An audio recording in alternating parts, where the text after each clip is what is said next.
Ladies and gentlemen, brothers and sisters, Namaskaram and Om Sri Sai Ram to all viewers on this live webcast on YouTube and Facebook. Hearty congratulations on this most auspicious occasion of Bhagavan Sri Satya Sai Baba's 95th birthday. Sai Global Vibes 2020.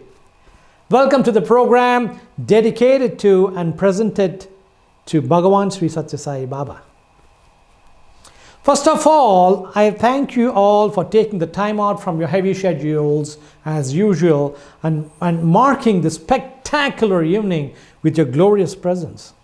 Actually, with the grace and blessings of Bhagavan Sri Satya Sai Baba, this Yoga Foundation started its work of raising human consciousness through yoga to help humanity and also provide solace in times of disasters, particularly through its online programs. Apart from these, the Yoga Foundation aims to create positive vibes during difficult times, providing spiritual, musical programs, meditation sessions, yoga during difficult times.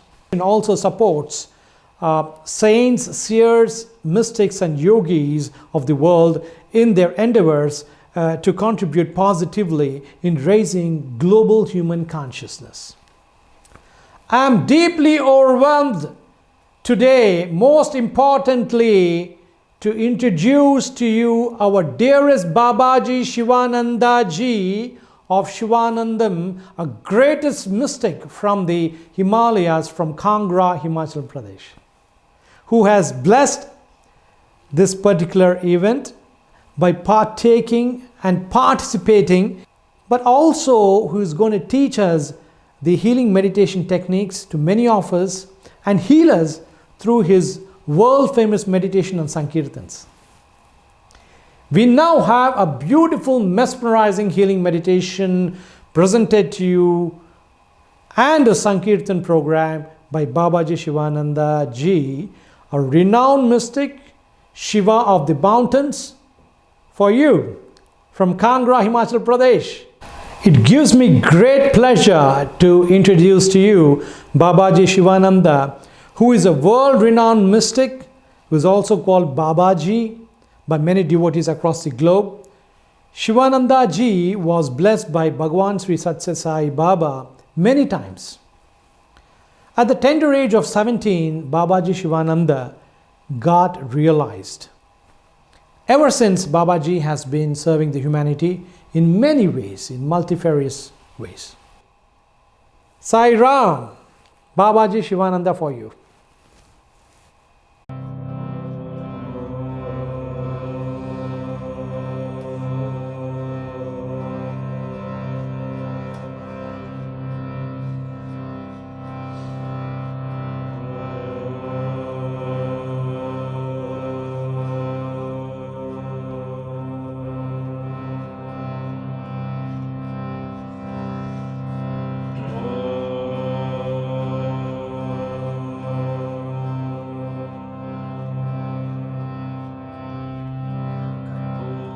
गौरं करुणावतारं संसारसारं भुजगेन्द्रहारं सदा वसन्तं हृदयारविन्दे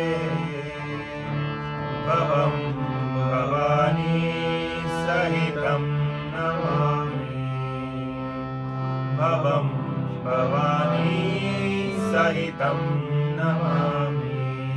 भोले बाबा की जय, जगदम्बे माता की जय।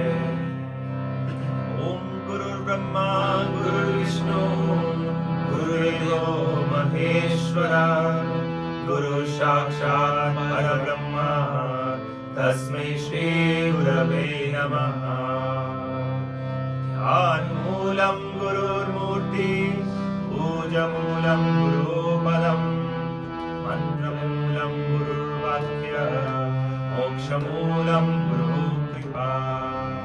अखण्डमण्डलाकारं व्याप्तं येन चराचरं तत्पदं दर्शितं येन तस्मै श्री गुरवे नमः। जय गणेश शरणं शरणं गणेश गणेश शरणं शरणं गणेश गणेश शरणं शरणं गणेश गणेश शरणं शरणं गणेश ॐ गणेश शरणं शरणं गणेश गणेश शरणं शरणं गणेश गणेश शरणं शरणं गणेश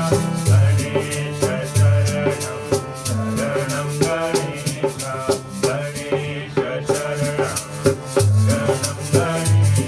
ॐ गणेश शरणं शरणं गणेश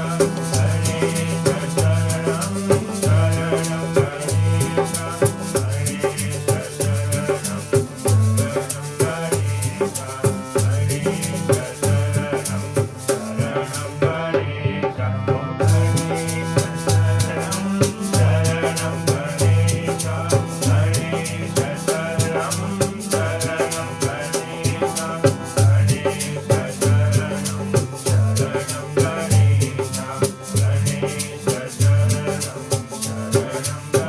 शरणं शरणं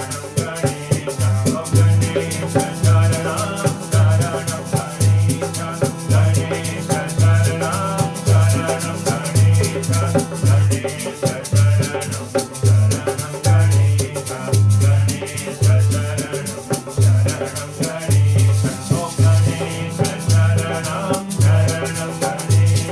गणेश शरणं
Sharanam Ganesha.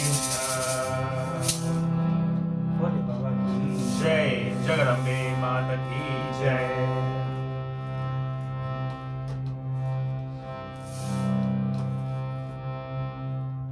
Omkar Guruji Omkar.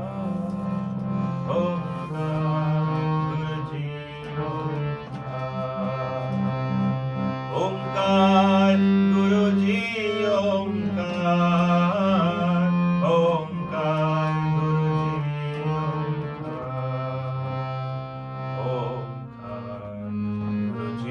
Omkar.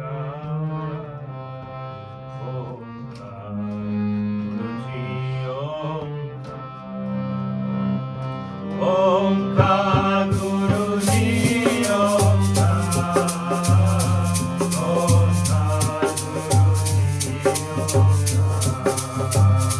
Omkar Guruji Omkar.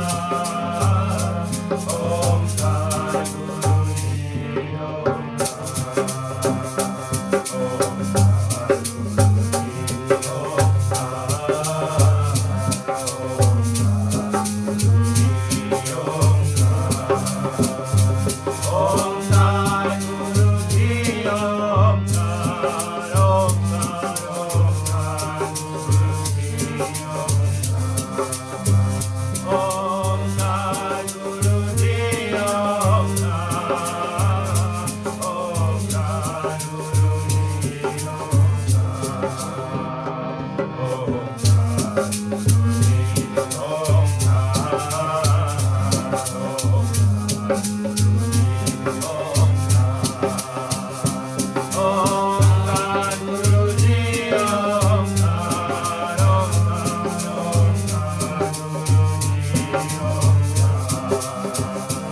Guruji Omkar.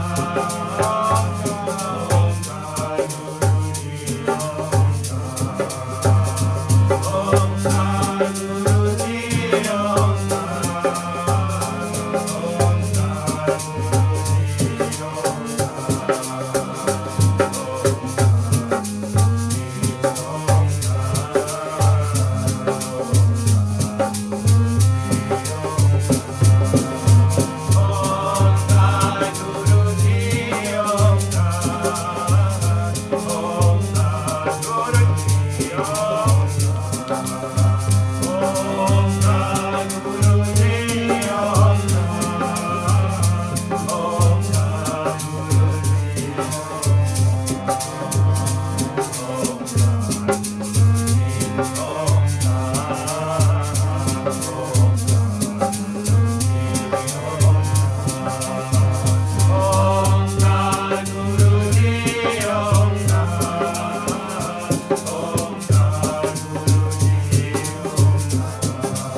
Kandi, Bole Baba, Shri Hiriya Kandi, Shri Hiriya Kandi, Bole Baba, Hiriya Kandi, Shri Hiriya Kandi, Bole Baba, Hiriya Kandi, Shri Hiriya Kandi, Bole Baba, Hiriya Kandi, Shiva Guru Mahadev, Shiva Guru Mahadev, Shiva Guru Mahadev, Shiva Guru Mahadev, Shiva Guru Mahadev, Hiriya Kandi, Shiva Guru Mahadev, Hiriya Kandi, Hiriya Kandi Bole Baba, Hiriya Kandi, Hiriya Kandi Bole Baba, Hiriya Kandi, Hiriya Kandi Bole Baba, Hiriya Kandi, Hiriya Kandi Bole Baba, Hiriya Kandi, Hiriya Kandi Bole Baba, Hiriya Kandi, Hiriya Kandi Bole Baba, Hiriya Kandi,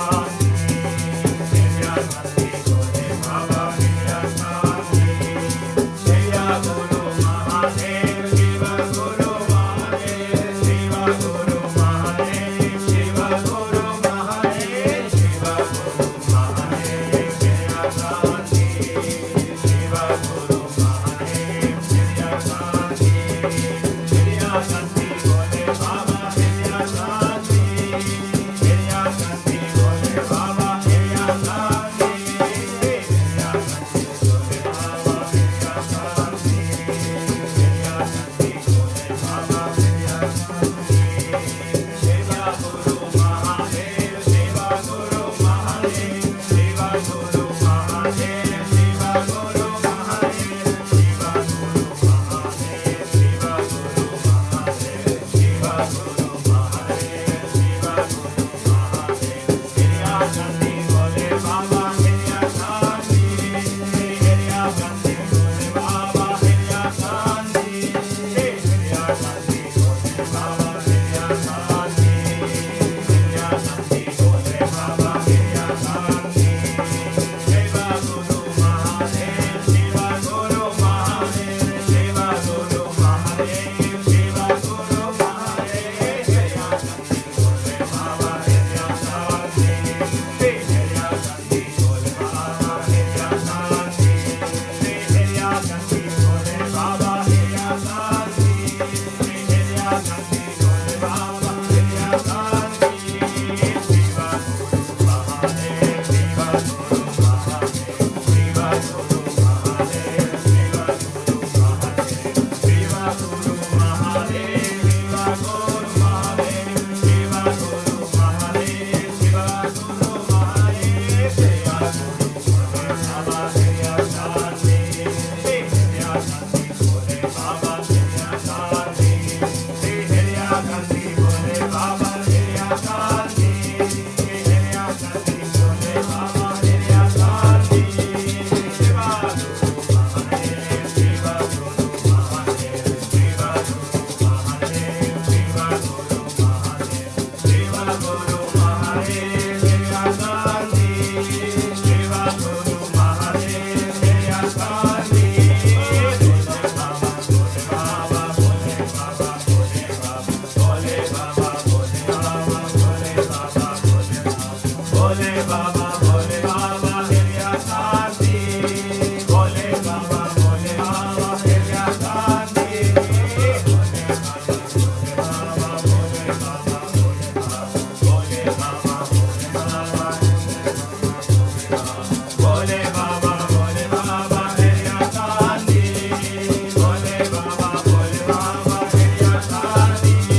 निर्याचांसी बोले बाबा की जय। जगत ओम नमः शांभवे। ओम नमः शिवाय। जब हम ध्यान की बात करते हैं तब हम अपने विचारों से परे हो जाते हैं। ध्यान शब्द का अर्थ है हमारी अंतरात्मा या हमारे विचारों पर हमारा ध्यान केंद्रित करना। ध्यान एक ऐसी क्रिया है जिसमें इंसान पाता है, अर्थात जब भी इंसान ध्यान करता है, कोई भी ध्यान साधना में जब आप बैठते हैं, उसी क्षण आपको पता चलता है कि आपके विचारों में कितना उथल पुथल हो रहा है। अर्थात जब भी हम अपनी सांसों के ऊपर या हम अपने त्रिनेत्र के ऊपर कंसंट्रेट करते हैं, तब हम जानते हैं कि हमें उस कंसंट्रेशन के लिए कितनी ज़्यादा लड़ाई करके आगे जाना पड़ता है, और वो लड़ाई हमारे विचारों की होती है। बहुत सी ध्यान की प्रक्रियाओं में कहा जाता है कि ध्यान एक ऐसी क्रिया है जिसमें हमें विचारों से मुक्त होना है। या ध्यान जब करें तो किसी भी विचार के बारे में या नेगेटिव किसी भी बुरे विचार के विषय में ना सोचें। आप एक गुरु के पास जाते हैं और अगर एक गुरु आपसे ये कहते हैं कि ठीक है, मैं तुम्हें ये प्रक्रिया ये क्रिया तुम्हें बता रहा हूँ, लेकिन ये क्रिया करते टाइम तुम एक बंदर के विषय में नहीं सोचोगे और आप बड़ी खुशी खुशी घर ध्यान करने के लिए आएंगे, लेकिन जैसे ही आप अपनी आंखें बंद करेंगे, आपके दिमाग से वो बंदर कभी नहीं जा सकता, क्योंकि आपसे ये कह दिया कि आप बंदर के विषय में ना सोचें। जैसे ही बंदर एक विषय बना, आपका दिमाग उस बंदर के रूप की कल्पना करने लगता है। उसी प्रकार अगर ध्यान में हम ये कहें कि हमें बुरे विचारों पर ध्यान केंद्रित नहीं करना है, जो चीज कह दी जाती है वही चीज हमारा दिमाग जो है उसको क्रिएट करने लगता है। अलग अलग सी परछाइयां और अलग अलग से उच्च नीच विचारों का एक स्वरूप हमारे दिमाग में बनाने लगता है। ध्यान में कहा जाता है कि हम ध्यान के समय अपने हमारा जो सांस लेने का जो प्रक्रिया है उसके ऊपर ध्यान केंद्रित करें, लेकिन जैसे ही आप उसके ऊपर ध्यान केंद्रित करते हैं, विचार नाचने लगते हैं, क्योंकि आपसे कहा गया कि आप विचारों पर केंद्रित ना करें, सांसों के ऊपर केंद्रित करें। जिस चीज के लिए आपको मना किया गया वही दिमाग बार बार आपके समक्ष लेके आएगा। कुछ दिन तो आप बड़े जोश के साथ ध्यान को शुरू करेंगे, लेकिन जब आप पाएंगे कि आपका कंसंट्रेशन नहीं हो पा रहा है, आपका दिमाग एक जगह स्थिर नहीं है, तो आप क्या करेंगे?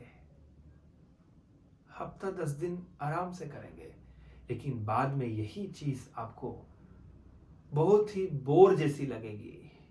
आप उदास हो जाएंगे, आप बोर हो जाएंगे और आपको लगेगा कि ध्यान जैसी प्रक्रिया जो है वो आपका विषय नहीं है, अर्थात आप नहीं कर सकते। ध्यान हो, जीवन में ध्यान हो, साधना हो या कोई भी दूसरा अन्य काम हो,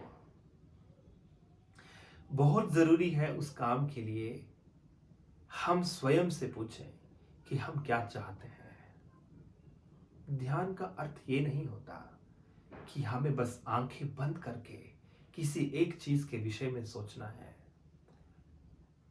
ध्यान का अर्थ है किसी भी एक चीज में आपका चित्त का जुड़ जाना, अर्थात आपके विचार, आपकी पूरी की पूरी प्राण शक्ति किसी एक चीज पर केंद्रित हो जाती है। जरूरी नहीं है कि आंखें बंद करके ही ध्यान किया जाता है। अगर आप हर समय केवल एक ही वस्तु के विषय में सोचते हैं या एक ही चीज जिसको आप पाना चाहते हैं या जो आप हो जाना चाहते हैं, अपनी जिंदगी में जो आप पाना चाहते हैं, जो होना चाहते हैं, उसकी तरफ जब आपके विचार केंद्रित हो जाते हैं, वो विचारों का केंद्रित होना भी एक ध्यान की अवस्था है। और वो ध्यान अवस्था जागृत अवस्था है, अर्थात खुली आंखों से किया गया ध्यान। ध्यान को जिस प्रकार परिभाषित किया जाता है, जिस प्रकार उसके विषय में बताया जाता है, ध्यान ये है, ध्यान करने से ऐसा होता है, वैसा होता है, इंसान उन चीजों को पाने की कल्पनाओं में चला जाता है, भागता है कि आंख बंद करके साधना करके उसके पास कोई शक्ति आ जाएगी, वो कुछ भी करने के लिए उसके लिए आसान हो जाएगा, वो कुछ भी करने में सक्षम हो जाएगा। लेकिन ध्यान की जब बात आती है, सब विषय से परे होके शून्य से शुरुआत करना, उसको ही ध्यान कहा जाता है। ध्यान आपको कहीं लेकर नहीं जाता। ध्यान तो आपको ये सिखाता है कि आप जहां हो वहीं रहो।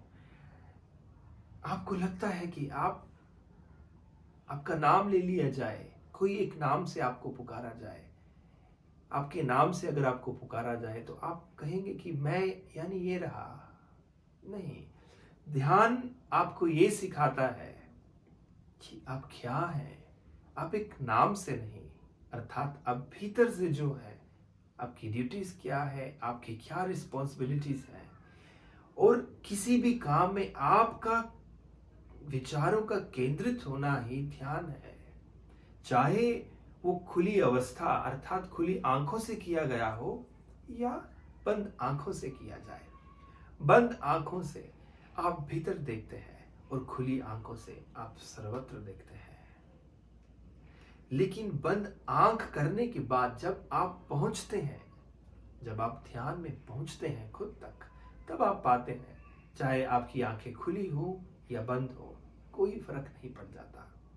क्योंकि पहुंचना, ध्यान में कहीं पहुंचना ही होश पूर्वक हो जाना है। अर्थात आप जीवन में एक एक कदम में एक एक स्टेप जब आप उठाते हैं तो बड़ी ही चतुराई और बड़ी ही होश पूर्वकता के साथ उठाते हैं।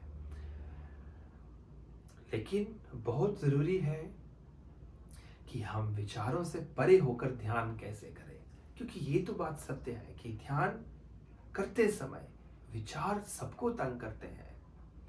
उन विचारों से घबराने की आवश्यकता नहीं है, क्योंकि होता ये है, आप नदियों को देखिए, जहां से नदियों का उद्गम होता है और उनका सफर समुद्र तक का, उनके सफर में बहुत सारे अप एंड डाउन्स आते हैं।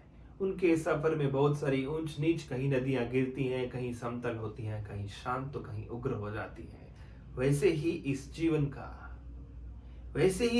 का स्वरूप है। वैसे ही जब आप ध्यान करते हैं तो आपके लिए स्थिति इस प्रकार हो जाती, अर्थात ऊपर नीचे विचारों का बहना। आपका कार्य है उन विचारों के साथ आगे बढ़े। आप अपने विचारों के साथ द्वंद्व ना करें, उनके साथ किसी भी प्रकार की लड़ाई ना करें, फाइट ना करें, क्योंकि जब तक आप उनके साथ लड़ेंगे तब तक आपके विचार हमेशा शत्रु की तरह आपके सामने रहेंगे। क्योंकि आप नहीं जानते कि सही विचार क्या है और गलत विचार क्या है। किसी के विषय में गलत सोच लेने से गलत हो जाता है नहीं, दिमाग है सोचने के लिए, ये फ्री है। भगवान ने जब इसको बनाया तो इसको फ्री छोड़ दिया, वो कुछ भी सोचने के लिए फ्री है। आप अपने विचारों के साथ आगे बढ़े, उन विचारों को मित्र बनाएं। एक दिन आपके विचार आपके समक्ष झुक जाएंगे।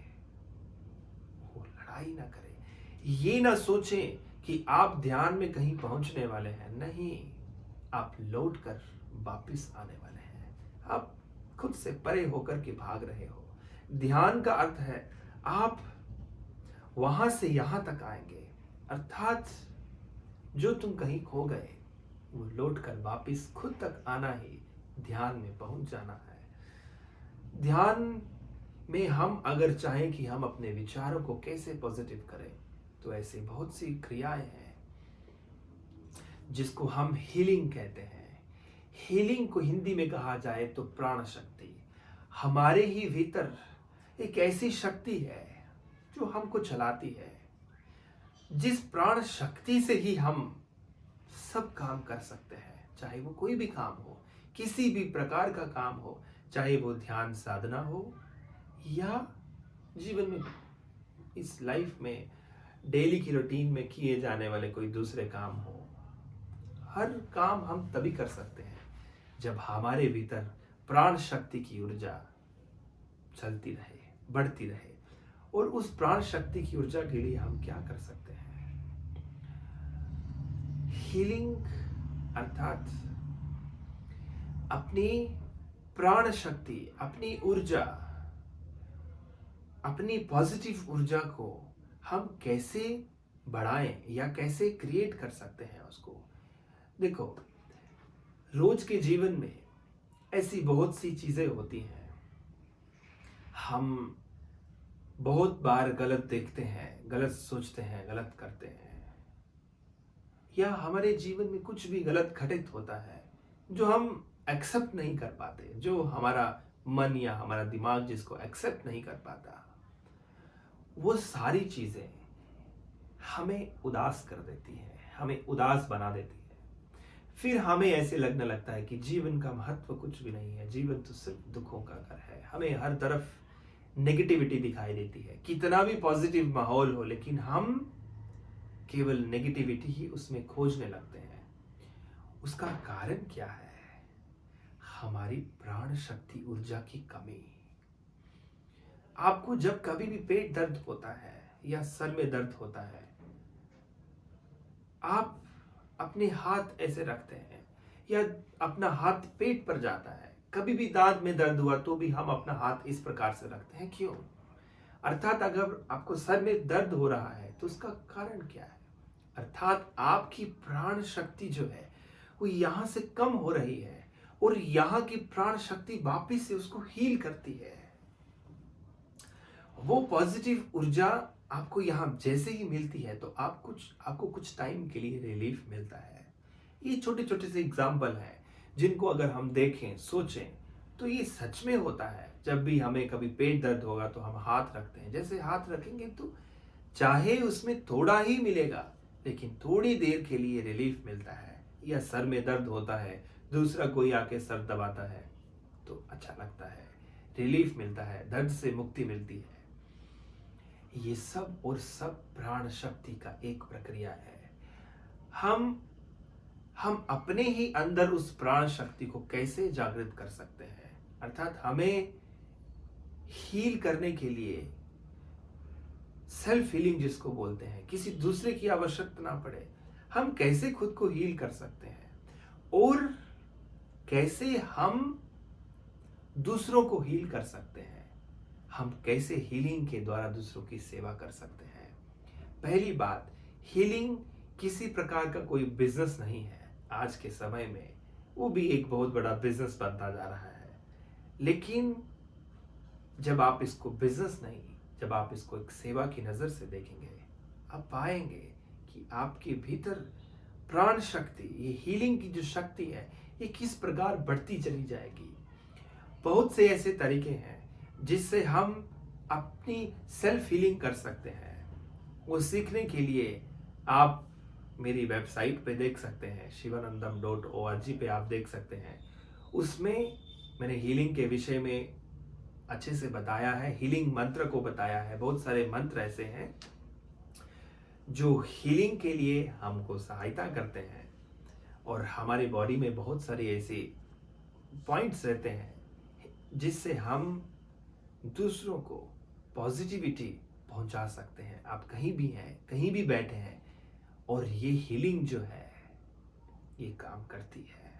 आप देखेंगे कि हीलिंग से लोगों को किस प्रकार से ठीक किया जा सकता है।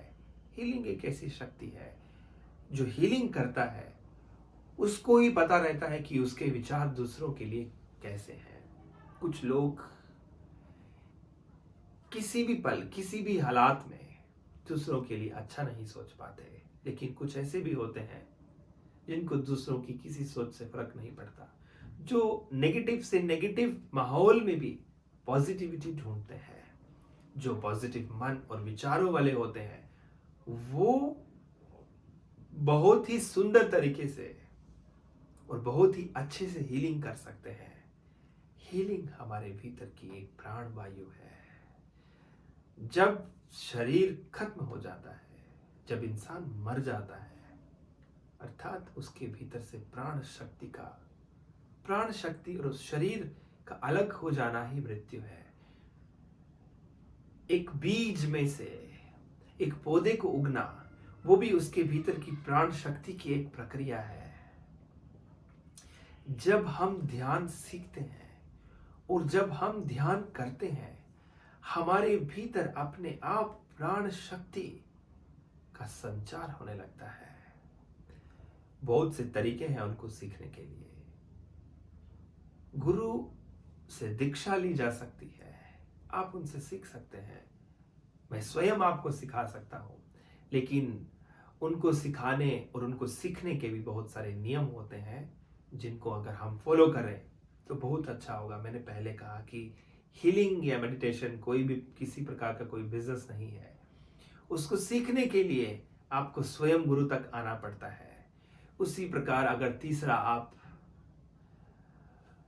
मेरी लाइफ में मेरा जो मिशन है आपको एक ही नाम से जोड़ना। वो नाम देखो, हम ओम नमः शिवाय कहें या राधे कृष्ण कहें या दुर्गा माँ कहें या शिव जी कहें, कुछ भी कहें, भगवान एक एनर्जी है। हम उस एनर्जी को, उस शक्ति को एड्रेस करते हैं। उसको शिव जी कह सकते हैं, उसको दुर्गा कह सकते हैं, उसको कुछ भी कह सकते हैं। ओम नमः शिवाय या संकीर्तन अर्थात एक ही नाम में खो जाना, एक ही नाम में झूमना, एक ही नाम से अपने भीतर के आनंद से जुड़ना। क्योंकि संकीर्तन एक ऐसी शक्ति है, संकीर्तन एक ऐसी क्रिया है जहां घंटों आपको आंखें बंद करके बैठने की आवश्यकता नहीं, जिसमें आपको सिर्फ और सिर्फ एक नाम पर झूमने की आवश्यकता है। क्योंकि जीवन क्या है? नाचो, गाओ और आनंद में रहो। यही जीवन की क्रिया है और अंत में यही क्रिया कार्य करेगी, यही क्रिया काम आएगी। क्योंकि जिंदगी जो है वो लौट कर वापस नहीं आती। जो समय, जो मूल्य, जो इस समय का मूल्य है, क्योंकि अगर आप पास्ट को देखें या फ्यूचर को देखें, उनकी कोई सत्ता नहीं है। इस संसार में अगर सत्ता है तो केवल वर्तमान की है। आप आज में जीकर, आज में रहकर अपने जीवन को समझिए। बहुत से लोग हैं जो भाग रहे हैं कल के लिए। वो कल के लिए भाग रहे हैं, उनको कल में जीना सुखद लगता है। हर किसी को कल की कल्पनाओं में जीना सुखद लगता है, लेकिन कल कभी नहीं आता है। इंसान कल की कल्पनाओं में भागता है और उस भाग में उसको जो प्रेजेंट, जो टाइम मिलता है, उसको वो कभी एंजॉय नहीं करता, उसको जी ही नहीं पाता। उसको ये लगता है कि कल को जाके मेरे पास ये होगा, कल को जाके मैं ये करूंगा, और उसी में उसको जो प्रेजेंट जो मिलता है उसको वो खराब कर देता है। मेरे लिए जिंदगी का मतलब आनंद में रहना है। मैं आप सबको ध्यान, साधना और संकीर्तन की दुनिया में आप सबको जोड़ना चाहता हूं और चाहता हूं आप सब साथ, हम सब साथ मिलके एक ऐसी दुनिया बनाएं, अर्थात दुनिया का एक ऐसी शक्ति को जाने जिसमें हम एक ही नाम में झूम सके, एक ही नाम में आनंद ले सके। आप ध्यान कहें, आप हीलिंग कहें, आप संकीर्तन कहें, नाम अलग है, लेकिन तीनों का जब स्वाद लगता है, उस स्वाद में केवल आनंद है, और वो आनंद है जो कभी समाप्त नहीं होता। ईश्वर ने आपको हमेशा खुश रहने के लिए आपके चेहरे हमेशा प्रसन्न रहने के लिए ही आपको भेजा है। इसीलिए तो वो सदैव कहते हैं कि हमेशा खुश रहो। ओम नमः शांभवे। जय जगदम्बे माता की जय। नमामि शंकर भवानी शंकर उमा महेश्वर तव चरणम्।